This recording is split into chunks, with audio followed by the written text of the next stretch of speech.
It is said that men think about sex every 7 seconds. Though the claim hasn't been proved, but it points out to the fact that thought of sex does have an overbearing presence in the minds of both men and women.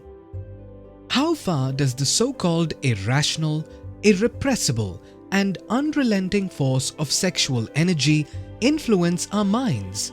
Are we essentially sexual beings, and is our mind possessed by sex? Before we start this journey to understand how our psychology works during love, sex, and relationships, don't forget to hit that subscribe button and also the bell icon for notifications of our upcoming videos. Okay, now let's face facts. The moment an infant is born, first thing we are eager to know is whether it's a girl or a boy. And thus starts the journey of sexuality and a wide variety of psychological outcomes. Hence, our sexual identity, whether male or female, is ingrained firmly in our mind that forms our basic psychology, and in that sense, we are congenital lovers. As we grow older, this intuitive sexuality drives us to find a mate and seek pleasure through various stages of desire, seduction, lust, passion that may end in intimacy, sexual intercourse, and commitments beyond that. So now, let's understand how our mind and psychology are affected while processing thoughts, emotions, and behavior in our quest for finding a sexual mate. When girls dress up with high heels and makeup, all they are trying to do is to enhance their sex appeal before the opposite gender. Similarly, the way guys walk and talk in front of girls is not the same as they would in the company of men. In spite of using all methods, if we are unable to impress anyone or find a mate, we may start feeling lonely, frustrated, depressed, or even insane. When we find someone attractive, our mind may experience desires, fantasies, arousal, lust, or may even become neurotic with wanting to possess the person. When we flirt, our mind may be evaluating, falling in love, or obsessing about a possible match.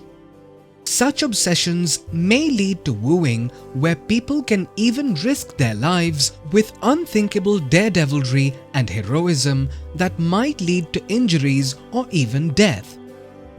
When an overture is accepted by a would-be mate, our mind is suddenly ecstatic, contented, or feeling gratitude towards the consenting person, and may even submit without ego. On the other hand, when our love is rejected, we may feel low self-esteem, anxiety, psychotic, or even suicidal. When we have a romantic relationship, we feel blessed, ecstatic, creative, passionate, and enjoy having sex with all its pleasures. After a good sexual encounter, we may feel elevated, contented, elated, and euphoric like a drug addict, or even spiritual. However, when the relationship goes sour, we feel dejected, disoriented, pessimistic, become frigid and disinterested in sexual activity. A bad sex pursuant to a bad relationship can make us feel rejected, mechanical, or disgusted. A breakup in a romantic relationship can result in feeling of grief, abandonment, anger, rage, jealousy, or even trauma. There is also a difference in the psychology of two genders about love and sex. Where guys value sex as essential as food and put relationships secondary, girls on the other hand may value relationships more than sex. For social behavior standpoint, sexual repression is perhaps the worst enemy of mankind. It may lead to undesirable psychological disorders such as porn addiction, sexual humiliation, and sexual shaming. In the extreme, it may lead to perversions like paraphilia and animal sex, leading to criminal behavior. Goodness gracious, psychology behind sex seems to be even more intriguing than biology of sex. Indeed true, so much so that as per some psychoanalysts, simple friendly relationship between opposite sexes is just not possible. So does that mean that we are slaves of our sexuality? Well, yes and no. Let's consider these aspects of sexual energy and then decide. Firstly, you have to accept that your sexual urges are as natural as the need for food or sleep.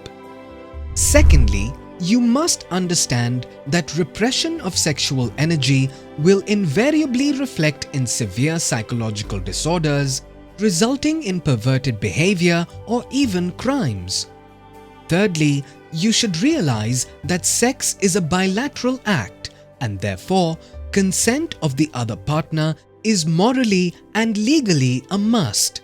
Now, if we play by the rules, this energy can find expression in pleasures of all creative pursuits like science, arts, dance, music, and spirituality. But if we totally give in to it, it may take us to the path of destruction. Hence, sexuality is our fate, but what we do with it decides our destiny. The only way to get out of the slavery of sex is to understand its nature, respect the consent of others, and take charge of ourselves by living life consciously. At Rich Life, we do not motivate but increase awareness and understanding of common concepts that define life. Understanding is self-motivating. So come join us on this journey today. Please do like, share, sign up and press the bell icon to opt for notifications.